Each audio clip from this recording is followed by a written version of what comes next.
Okay, so hello everybody. Welcome back to Historian Stitch. Um, Obviously on the front porch again. It wasn't near this bright earlier, so please excuse my squinting. Um, so I started this video yesterday for our normal How-To Wednesdays and realized part of the way through that I didn't know enough information about this yet, so I had to stop and start over, and it never got finished. So we're doing it today, and why I didn't have enough information about it is I knew about it, but I didn't know quite enough about what I was talking about, which is letter etiquette for the 1860s, because that's my field, despite how I'm dressed today, and most days, actually. Um, and the how-to part of this, other than writing as they would have then, is cursive.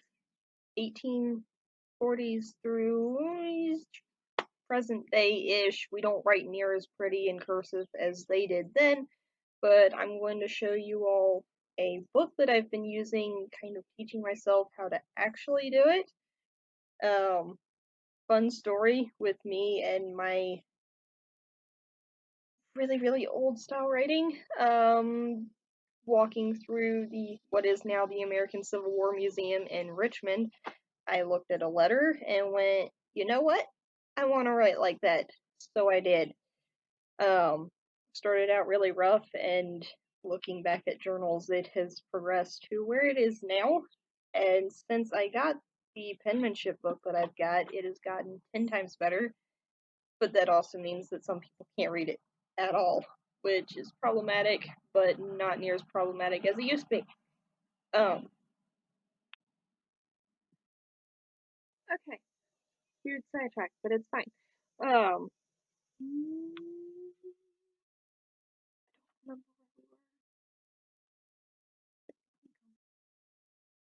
okay, now that I'm caught back up with where we had left off for that weird sidetrack bit, um, basically letter etiquette style, because we're going to do the cursive part later here in a bit, um, isn't too far off from what we do today in terms of how it's written out, at least the body of it. There are a few really big differences, though. In the 1860s, stay there.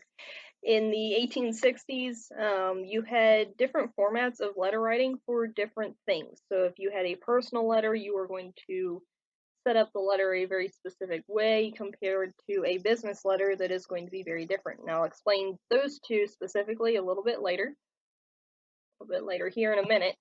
But those main differences compared to today's letters, other than having that difference in this is a business letter, this is a personal letter, this is an acquaintance, this is a family member, is you start out your letter not with your typical Dear Mary Jane and then having the date off to the side.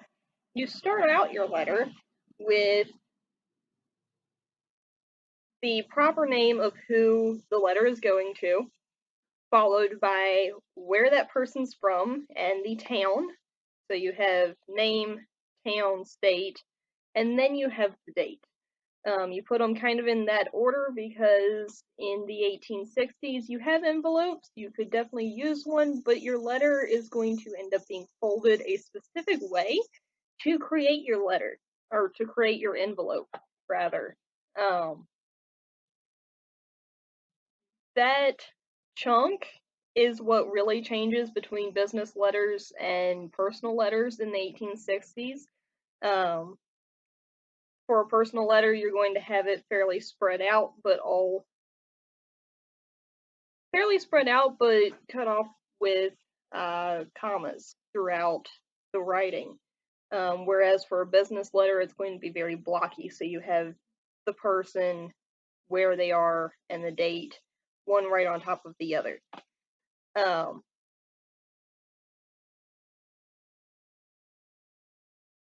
the body of the letter is going to be written the exact same, where you have the dear whoever followed by the body of it, and even the body of the letter um, could be a little different compared to what we do today, but I'll talk about that in a second. You end your letter with your typical yours or love, sincerely, your name, and then at the very end of the letter, something else that we don't really do today, unless it's an email, um, is you put your proper name followed by where you are, so the town and the state you're from. Hello. No. Okay, so no more interruptions. Um, the last bit that we were talking about, the end of the letter of your proper name, the town and state you're from, and then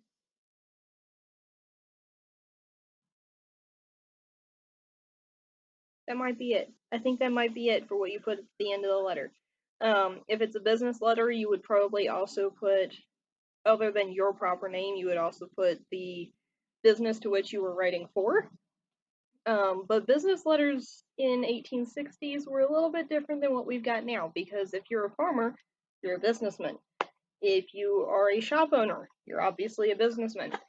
Um, you could be writing business letters as a gentleman or as a lady. If you're a seamstress, then you are obviously going to be writing some form of business letter to probably a shopkeeper. Um, so everybody would know how to write all sorts of letters, not just specific people. Um, and then I said there was a bit of a difference even in the body of the letters that they were writing compared to what we do now. That difference is in how much spacing you put between things. Um, Based on a website that I was getting all of this information from called brainpickings.org. Basically, I just got on Google and looked it up, 1860s letter etiquette, and that was one of the better ones that showed up. Bumblebees are attacking. Um, Basically, they've taken the lessons from an actual letter etiquette classroom book and put it online so that you can use it and look at it. And basically, what that book said for the body of your letter is to mainly do one thing in particular, and that is you write your main body of the letter of how are yous, I hope you're doing well, things like that. And if it takes up the whole first page, you leave a second page open, nothing on it, and go straight to the third page. Their reasoning for doing this is because you may suddenly get to the end of your letter and go, I need to add something to this. So you go back into that second page and hopefully fill it. That's part of why, prior to the American Civil War, when paper suddenly became really precious and there were shortages of it, um, you have letters that you have a full first page, only half a page for the second part of the letter, and then an entirely full third page. Um, Another variation that they would use if you didn't have that much paper would be cross-hatching. Cross-hatching being you start out writing normally, um, and then rather than writing on the back because your ink is going to bleed through and it makes it really hard to read, you write sideways over what you've already written. So you have to actually be able to follow the person's writing. So you're writing this way, and then all of a sudden there are words going this way as well. Um, According to that book, ladies were the worst about cross-hatching their letters because apparently, well, this is obvious. When you don't get to see somebody all that often, you're going to write as much as you can in one letter because you don't know when it's going to get there. Um, so cross-hatching was fairly fairly popular, especially with the ladies, because you could get more information into a 2-page letter that suddenly became 4 pages rather than just that 2. Um, Whereas for gentlemen, it highly suggests, yeah, don't do that. Um, which the way I look at it, that it's harder to read. It is much harder to read. But when a lady's eye is already trained to read clothing patterns and different things like that the same way, their eyes are already trained to it, so they're going to be used to it and don't have to worry about it as much. Um, why is all of this important? At least in this is a how-to video. Let me put it this way. This is a how-to video because no one knows how to do it anymore. I've been part of the sidetracks that we've had twice now were my parents coming out and I would look at them and go, I don't even remember learning letter etiquette. If I did, it was in first grade, and we never touched on the subject since then, which is really odd because letter etiquette has kind of begun to transfer into email etiquette, if you think about it, because you start out your email going, Dear whoever, whether it be a business or a professor or just a colleague. You start it out that way, then you have the body of your email, and then you end with sincerely whoever you are. Um, So you'd think we'd be learning it again, but we're not. But writing letters is kind of coming back. I think. I really hope it does. Um, it makes it more personal, and more people need to do it. But there is an etiquette to it. Um, some of the unspoken etiquette rules, and especially the 1860s, also revolved around what you're talking about, and all of that depended on who you were talking to. So obviously, a business letter, you're not going to talk about anything personal other than I hope you're doing well. Um, Whereas with personal letters, if you are a young lady writing to a friend or a sibling, possibly your parents, you're going to have a much more personal letter compared to what a young man would be writing. Um, Ladies weren't exactly supposed to be overly emotional, which is why we showed it through our clothing, which I've been talking about in some of the other videos I've been doing. Um, but it was much, much worse for gentlemen. You were expected to act and participate in the world in a very specific way, and it showed through letter writing, especially once you get into the American Civil War. You can kind of see that ideology changing where a young man is writing 2 very different letters. One would be sent to his mother and sisters that only really talks about the glories of war and how everyone's doing and the good things about what's happening. Whereas a letter to his father or brother, perhaps, would be very different and much more, yeah, this sucks kind of sounding instead. Um, that is also a point in time when you see more gentlemen's letters turning from just straight writing to there's going to be some that's sideways, there's going to be some that's suddenly upside down, you're writing in between what you've already written because of the paper shortages. Um, how did they learn all of this at the point at in the 1860s? I can't talk today at all. Um, they were learning it in school. So everyone had the opportunity to go to school from the age of maybe 5 or 6, depending on what your parents thought about your maturity level at that point in time, all the way through what we would consider 6th to 8th grade, somewhere in that age range. And that's about as far into schooling as you would get, especially for farming communities like where I am now in Fairfield. Um, that doesn't mean that you couldn't go to school further than that. Ladies wouldn't necessarily, unless your family was fairly wealthy, and then you would go to a ladies' finishing school, whereas gentlemen would then go to college from 8th grade. That's a big jump if you think about it in today's terms, but at that point in time, it actually wasn't that big of a jump. Their version of college kind of started out at the high school level-ish, and then progressively got harder as the grades of college went up. But because they were learning these things in school, this would be an entire class all itself. So, where we have writing classes in school today, in the 1860s, you have penmanship classes. And in that penmanship class, you are expected to not only be able to write properly, writing properly at this point would be nothing but cursive, um, but you're expected to be able to write legibly, which we have kind of thrown to the wayside, except for recently. I think it's kind of coming back, hopefully. Um, so you have to be able to write in general and legibly. Um, and then you would be learning the different styles of writing. So you have your business letters, you have your personal letters, you have important legal documents that you would be writing constantly, especially as a farmer.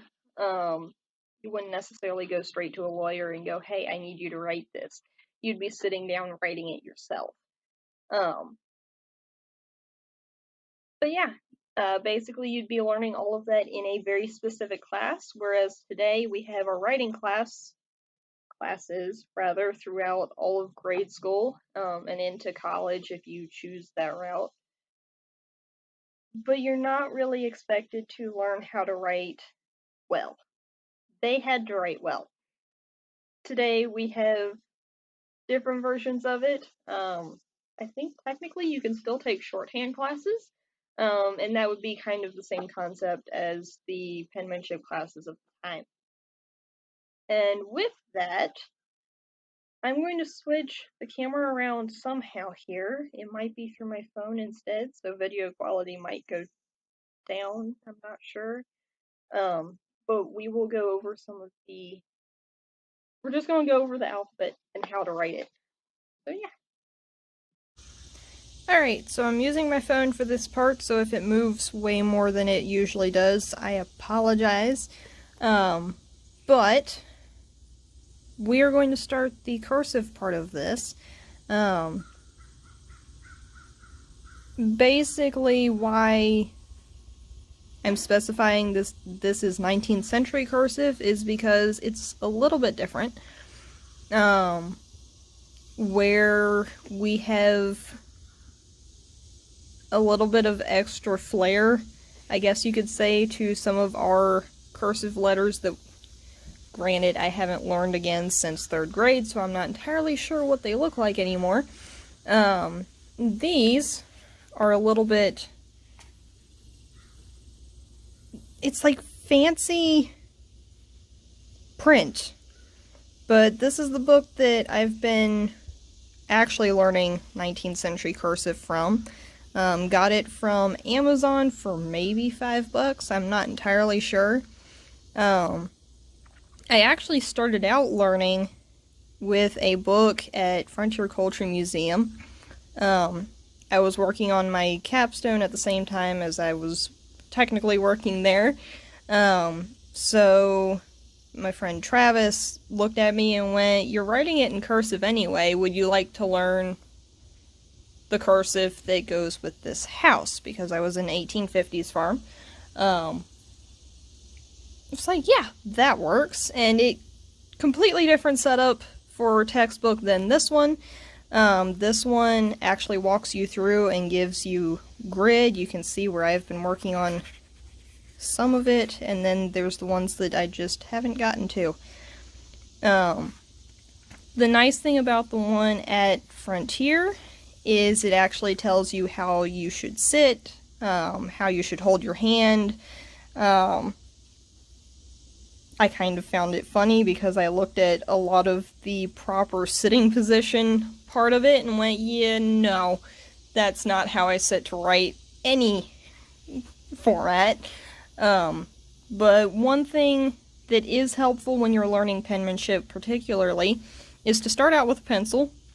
It is a very, actually. It's a very large difference between writing in pencil and writing with an ink pen like I'll be doing, because it feels different.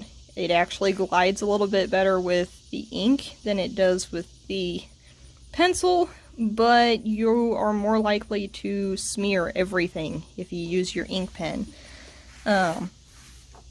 But just kind of as a guideline for anybody and everybody to use, we are going to go through the alphabet and then the numbers 0 through 9. As long as you've got all of those down, you can do just about anything, obviously. So we are going to start. And I have already thoroughly shaken my ink, so I'm not too worried about that. Why you want to shake your ink before you use it. It separates. Even the modern stuff like this is. I have, if you go to a reenactment of any kind, you can get the tablets and just put it in some water. That's really watery and tends to eat your paper if you don't have good calligraphy paper. This is not. Good calligraphy paper is really hard to find, actually, because what they sell as calligraphy paper, your pen will eat. So it's easier to use this, but not with the makeable ink. So, to start off, we're obviously going to start with the alphabet, starting with A. When I do this, and would do this for school groups and stuff, we would do the big letter right next to the little letter, and kind of... These would all be, for a B, you go down, up, over, up. So it'd be 1, 2, 3, 4, according to the textbook. For an A, you're going over, up, down, across. So you go 1, 2, cross for your big A. For the little letters, I haven't gotten to that in the book, so I don't know exactly how it wants you to count, but it's a little bit of a pain to count that way.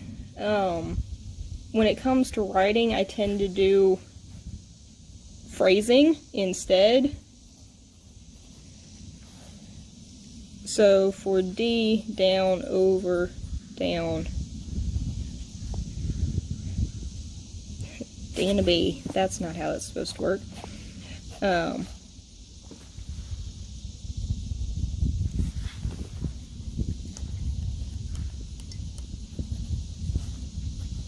See if I can actually write again here.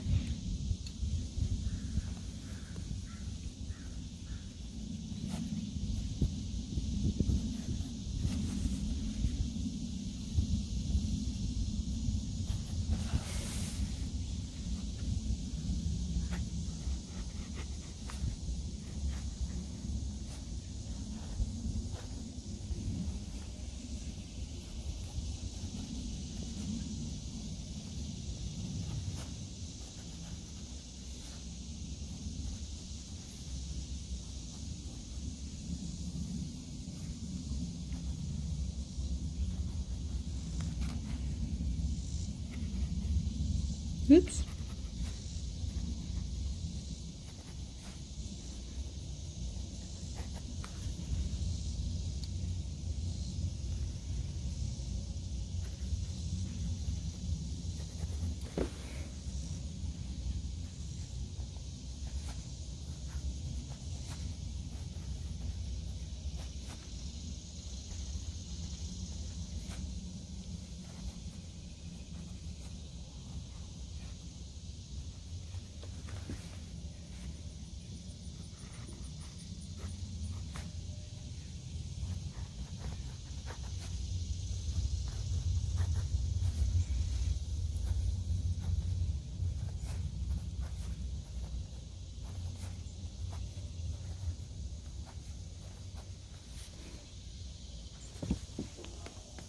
So, basically, with some few mishaps, I'm a little bit shaky at the moment, not entirely sure why, but this is basically your 19th century cursive.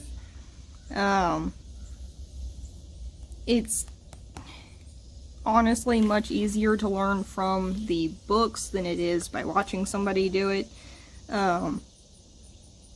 But this version is much, much easier than what you learn today in grade school, if only because there's not a whole bunch of extra mess to it.